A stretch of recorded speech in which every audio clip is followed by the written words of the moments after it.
오늘 우리에게 주시는 하나님의 말씀은 마태복음 11장 20절에서 30절까지입니다. 예수께서 권능을 가장 많이 행하신 고을들이 회개하지 아니하므로 그때 책망하시되 화 있을진저 고라시나 화 있을진저 벳세다야 너희에게 행한 모든 권능을 두로와 시돈에서 행하였더라면 그들이 벌써 베옷을 입고 제에 앉아 회개하였으리라. 내가 너희에게 이르노니 심판날에 두로와 시돈이 너희보다 견디기 쉬우리라. 가버나움아 내가 하늘에까지 높아지겠느냐 음부에까지 낮아지리라. 내게 행한 모든 권능을 소돔에서 행하였더라면 그 성이 오늘까지 있었으리라. 내가 너희에게 이르노니 심판날에 소돔 땅이 너보다 견디기 쉬우리라 하시니라. 그때 예수께서 대답하여 이르시되 천지의 주제이신 아버지여 이것을 지혜롭고 슬기 있는 자들에게는 숨기시고 어린아이들에게는 나타내심을 감사하나이다. 옳소이다. 이렇게 된 것이 아버지의 뜻이니이다. 내 아버지께서 모든 것을 내게 주셨으니 아버지 외에는 아들을 아는 자가 없고 아들과 또 아들의 소원대로 계시를 받는 자 외에는 아버지를 아는 자가 없느니라. 수고하고 무거운 짐진 자들아 다 내게로 오라. 내가 너희를 쉬게 하리라. 나는 마음이 온유하고 겸손하니 나의 멍에를 메고 내게 배우라. 그리하면 너희 마음이 쉼을 얻으리니 이는 내 멍에는 쉽고 내 짐은 가벼움이라 하시니라. 말할 수 없는 하나님의 은혜를 삶 속에서 경험하였음에도 불구하고 우리는 그 은혜를 잊으며 살아갈 때가 많이 있습니다. 하나님의 함께 하심을 우리가 경험하였음에도 불구하고 의심과 불순종으로 살아갈 때가 많이 있습니다. 예수님이 권능을 가장 많이 행하신 고을들은 예수님이 잘하시고 공생애를 시작하신 가버나움을 중심으로 한 갈릴리 북부 지방이었습니다. 특히나 세 도시에서 많은 권능을 나타내셨습니다. 고라신, 벳세다, 가버나움입니다. 그런데 예수님의 권능을 가장 많이 경험한 이 도시들은 예수님을 거절했습니다. 그들은 진정으로 회개하지 않았고 복음을 받아들이지도 않았습니다. 이에 예수님께서는 화 있을진저라는 메시지와 함께 그들을 책망하십니다. 이것은 최후의 심판에 대한 경고의 말씀으로 확정적 판결의 선포보다는 슬픔과 안타까움의 표현이라고 말할 수 있습니다. 예수님께서 언급하신 두로와 시돈은 이방 도시들로서 구약시대부터 하나님을 거부하였던 도시였습니다. 악한 이방 도시들도 만약 예수님의 그 권능과 능력을 보았더라면 회개하였을 텐데 유대 고을들의 사람들은 회개하지 않았습니다. 예수님은 이들의 불신앙을 이방 도시들의 죄보다 더 무겁게 여기셨습니다. 하지만 이와는 반대로 예수님을 인정한 무리들이 있었습니다. 그들은 어린아이와 같은 존재였습니다.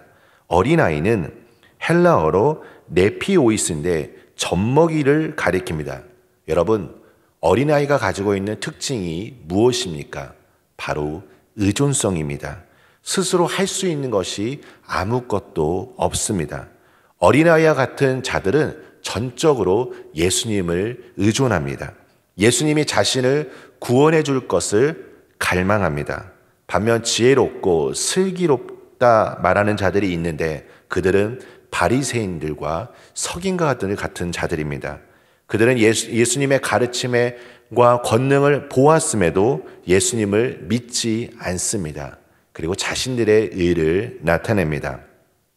사람은 예수님께서 말씀하신 것처럼 수고하고 무거운 짐을 지고 자기의 길을 걸어가는 존재입니다. 우리가 인생을 살면서 수고로움을 느끼는 가장 근본적인 이유가 무엇일까요? 그 이유 중에 하나는 자기가 인생의 주인이라고 생각하기 때문입니다. 여러분, 이들은 참된 쉼을 누리기가 어렵습니다. 왜 그렇습니까? 자신의 내면 안에서 일어나는 욕심을 만족시켜야 하기 때문입니다. 끊임없는 욕망이 내 안에서 일어납니다. 그래서 불안하고 초조해하며 염려하고 근심합니다. 많은 것들을 누렸음에도 불구하고 다른 사람들이 가진 것들을 바라보며 비교합니다. 다른 사람들보다 더 많은 것들을 누리고 싶은 마음이 있고 자신의 성공을 위해서 쉬지 않고 끊임없이 달려갑니다. 그래서 인생의 무거운 짐을 벗어버리고 참된 평안을 얻는 것은 모든 사람들에게 동일한 소망일 것입니다. 예수님은 오늘 본문에서 참된 평안을 얻을 수 있는 그 방법을 우리에게 가르쳐 주십니다. 여러분, 그것은 예수님께로 나아가는 것입니다. 우리는 예수님 안에서 참된 쉼과 그 안식을 경험해야 합니다. 내가 주님 안에서 참된 쉼을 누리는 순간에도 주님께서 여전히 나의 삶을 돌보시고 나의 필요한 것들을 채워주시는 그 은혜를 경험하여야 합니다. 이 은혜를 경험한 사람은 삶 속에서 끊임없이 주님과의 친밀함을 유지하며 주님 안에 거하기를 소망합니다. 그리고 주님 안에서 참된 쉼과 평강의 은혜를 누립니다.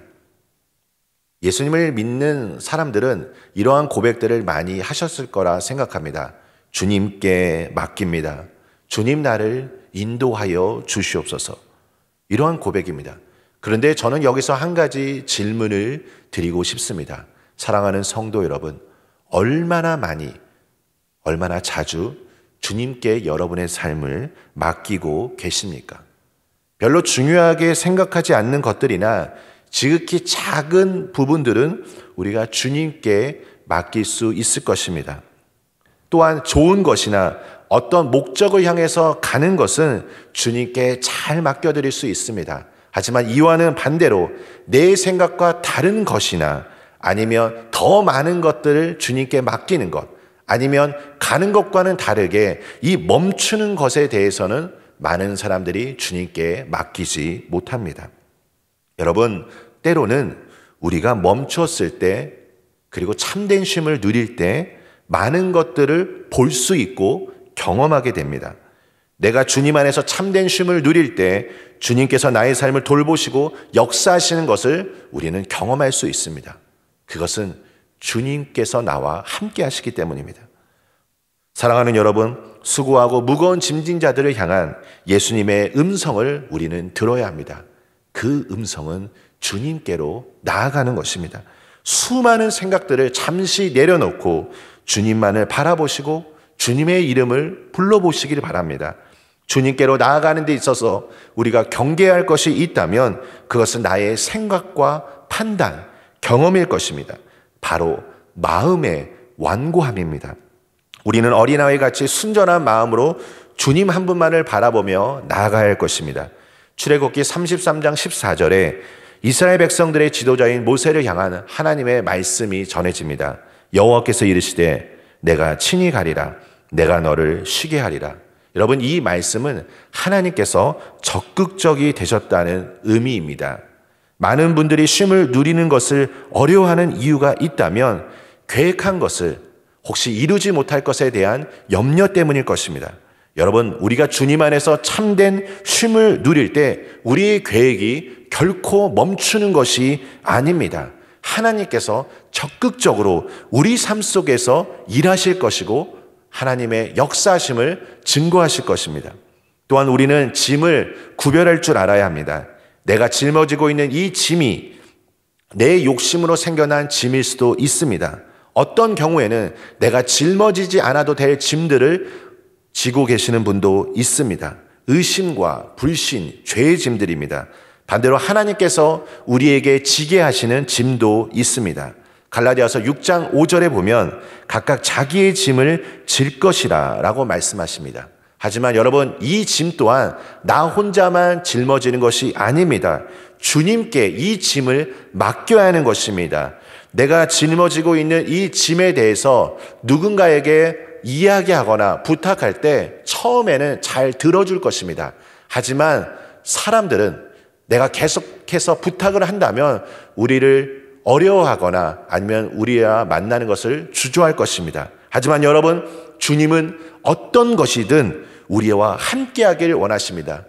내가 가지고 있는 이 짐을 주님 앞에 말씀드릴 때 주님은 이 짐을 함께 짊어지기를 원하십니다. 여러분, 여러분이 가지고 있는 그 무겁고 수고한 짐들을 주님께 맡기시길 바랍니다. 혼자 많은 짐을 짊어져서도 안 됩니다. 갈라디아서 6장 2절에 보면 너희가 짐을 서로 지라 그리하여 그리스도의 법을 성취하라고 말씀합니다. 수고하고 모든 그 무거운 짐들을 주님께 먼저 맡겨드리고 그리고 우리가 속한 이 공동체도 서로를 위하여 함께 짐을 짊어져야 할 것입니다. 자신이 모든 짐을 짊어질 수 있다고 생각해서도 안 됩니다. 우리가 예수님의 부르심을 듣고 예수님께 나가야 할 근본적인 이유가 있다면 내가 감당할 수 없는 짐이 있기 때문입니다. 그것은 모든 사람이 짊어지고 있는 죄의 짐입니다. 우리 모두는 스스로 감당할 수 없는 무거운 죄의 짐에 억눌려 사는 존재입니다. 누구도 죄의 짐으로부터 자유로울 수 없습니다. 하지만 예수님께서 우리를 대신하여 죄의 짐을 지시고 친히 십자가에 달려 돌아가셨습니다. 그러면 우리가 그분께 나아가면 이 죄의 짐으로부터 해방될 수 있는 것입니다. 사랑하는 성도 여러분, 시편 139편에 하나님께서 나를 살펴보셨으므로 나를 아시나이다 라고 고백합니다. 주님 안에 거하시길 바랍니다. 주님께 모든 것을 아뢰시길 바랍니다. 예수님께서 지금 이 순간 성도님들을 부르고 계십니다.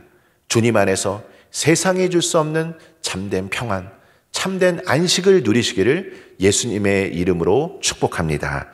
오늘 이 시간 우리 주신 말씀을 붙들고 함께 기도하기를 원합니다. 먼저 이 시간 기도할 때 하나님, 나에게 영적 민감함을 주셔서 주님의 말씀에 순종하며 그 주님의 뜻을 따라 살아갈 수 있도록 이 시간 기도하시길 바랍니다. 그리고 이어서 기도할 때 예수님께 나아가는 자들을 향한 이 참된 쉼, 이 참된 안식을 오늘 내가 온전히 누릴 수 있도록 기도하시고, 우리 세 번째로는 나라와 민족을 위해 기도할 때 치유와 회복의 은혜가 임하고 경제의 위기를 돌파하고 대통령을 비롯한 모든 위정자들이 나라를 위하여 바르게 판단할 수 있도록 우리 시간 함께 기도하도록 하겠습니다. 하나님 아버지, 주님 감사드립니다. 오늘 이 시간 주님께 나아갑니다.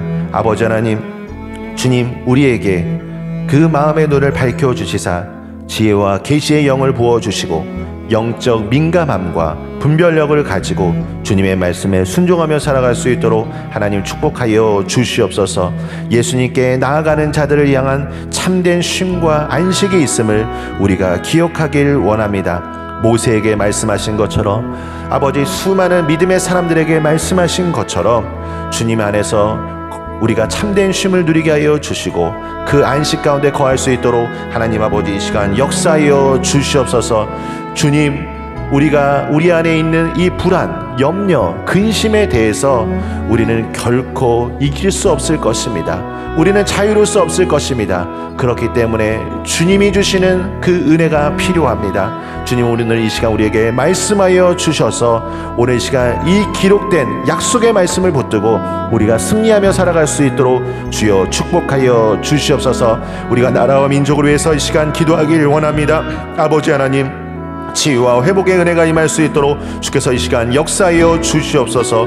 아버지 하나님, 주님 우리 경제의 위기가 돌파되게 하여 주시고 대통령을 비롯한 모든 위정자들이 나라를 위하여 바르게 판단할 수 있도록 주께서 함께하여 주시옵소서. 아버지의 사랑과 은혜 안에서 우리 모든 크리스찬들이 이 나라를 위해서 합심해서 기도할 때 우리 안에 주님을 향한 열정이 다시 한번 타오르게 하여 주시고, 주여 주님의 긍휼하심과 자비하심을 통해 이 땅에 하나님의 놀라운 그 회복의 은혜가 임할 수 있도록 주여 축복하여 주시옵소서.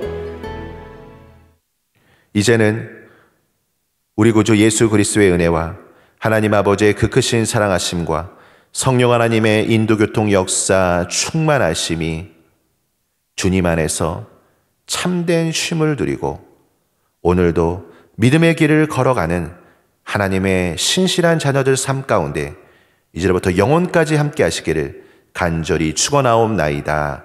아멘.